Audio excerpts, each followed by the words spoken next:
Hi friends, god of masses నటసింహం నందమూరి బాలకృష్ణ బోయపాటి శ్రీను వీరిద్దరు కాంబోలో సినిమా ఎప్పుడెప్పుడు వస్తుందా అని చెప్పేసి ఎంతగానో వెయిట్ చేస్తున్నారు. ఇటు బాలయ్య ఫ్యాన్స్, అటు మూవీ లవర్స్ అంతా కూడా. ఎన్బికే 110 మూవీ BB4 గా రాబోతుందన్నమాట. బాలయ్య బర్త్డే సందర్భంగా అనౌన్స్మెంట్ కూడా ఇచ్చేశారు పోస్టర్ తో పాటు. ప్రజెంట్ బాలకృష్ణ ఎన్బికే 109 మూవీ యొక్క షూటింగ్ లో బిజీగా ఉన్నారనమాట. ఈ చిత్రం యొక్క షూటింగ్ ఒక 2 నెలల్లో కంప్లీట్ అయితే అయిపోతుంది. ఈ చిత్రం అక్టోబర్ లేదా నవంబర్ లో రిలీజ్ కాబోతుంది అనమాట. అయితే BB4 మూవీ యొక్క షూటింగ్ ఎప్పుడు స్టార్ట్ కాబోతుంది, రెగ్యులర్ షూటింగ్ ఎప్పుడు అన్న విషయానికి వస్తే ఆగస్ట్ నుంచి ఈ మూవీ యొక్క షూటింగ్ రెగ్యులర్ గా జరగబోతుందట. ఈ చిత్రంలో కూడా బాలకృష్ణ 2 పాత్రల్లో నటిస్తున్నట్లుగా తెలుస్తుంది.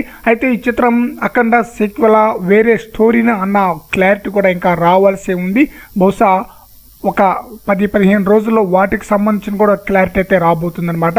అదిరిపోయే విధంగా ఈ చిత్రం ప్రేక్షకులను ఆకట్టుకోవటం ఖాయం, సరికొత్త రికార్డులను అయితే క్రియేట్ చేయడం ఖాయం. ఇప్పటికే వీరిద్దరు కాంబినేషన్ లో 3 సినిమా వస్తే ఆ 3 సినిమా కూడా ఎలాంటి హిట్ అందుకుందో స్పెషల్ గా చెప్పనవసరం లేదన్నమాట. BB4 మూవీ అంతకు మించి ఉండేలా ఉండబోతుందన్న టాక్ కూడా వినిపిస్తుంది. మరి చూద్దాం బోయపాటి శ్రీను బాలయ్య వీరిద్దరు కాంబోలో రాబోతున్న 4వ చిత్రం ఎలాంటి రికార్డులను బ్రేక్ చేస్తుందనేది.